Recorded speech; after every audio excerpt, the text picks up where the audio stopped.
નમસ્કાર. જન્માષ્ટમી ગઈ. જન્માષ્ટમી આપણને યાદ અપાવે છે કે ભલે સમય બદલાય, પરિસ્થિતિ બદલાય, પણ સત્ય, ધર્મ અને કરુણા એ અવિનાશી છે. ભગવાન શ્રી કૃષ્ણ દ્વારા અને ગીતા દ્વારા જીવન ઉપયોગી કેટલાય સંદેશાઓ છે. જેમાં આપણે વાત કરીએ તો ભગવાન શ્રી કૃષ્ણએ કીધું છે કે અન્યાય સામે મૌન રહેવું એ પણ પાપ છે, અને સાહસ કરવું, સત્ય અને ન્યાય માટે ખરેખર સાહસ કરવું જોઈએ. અને એ સાહસ કર્યું તો અમદાવાદમાં અમદાવાદ મીડિયા, જેમને સ્ટિંગ ઓપરેશન દ્વારા અમદાવાદના ઘાટલોડિયા વિસ્તારમાં દારૂના અડ્ડાઓનું ઉજાગર કર્યું હતું. જે ત્યારબાદ બે એફઆરઆઈઓ આ અમદાવાદ મીડિયા ઉપર થઈ છે. જેથી ખરેખર હું સત્ય અને ન્યાય માટે લડતા આ યુવાનોને લોકો સપોર્ટ કરે તેવી વિનંતી કરું છું. અને જે પોલીસ છે કે જે ખરેખર કાયદાથી કામ કરવું જોઈએ, એનાથી વિપરીત લોકોમાં જે ચર્ચા ચાલે છે કે પોલીસ એ સત્તાની ગુલામ બની ગઈ છે, ખરેખર એ ના હોવું જોઈએ.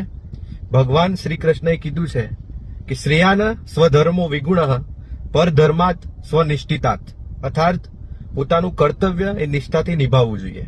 જે ખરેખર સત્તાની તાકાતના દબાણથી પોલીસ નથી નિભાવી રહી, એ ખરેખર શરમજનક છે.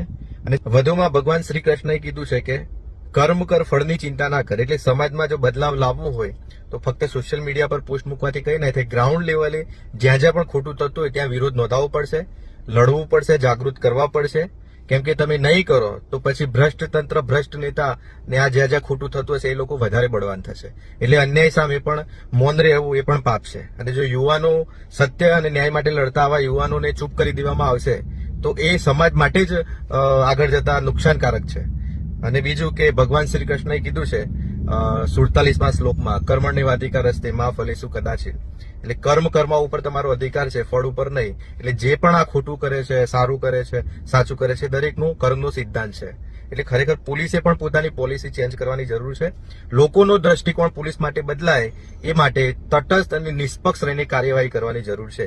આ રીતે સત્ય અને ન્યાય માટે લડતા યુવાનોને દબાવવાનો પ્રયત્ન કરવામાં ના આવે. કેમ કે હું પણ અરવલ્લી જિલ્લામાં સત્ય અને ન્યાય માટે લડું છું.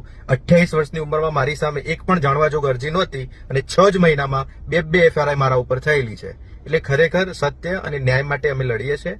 અમદાવાદ મીડિયા લડે છે, તો આવા યુવાનોને સપોર્ટ કરો. સત્યમેવ જયતે. જય જય ગરવી ગુજરાત. ભારત માતા કી જય.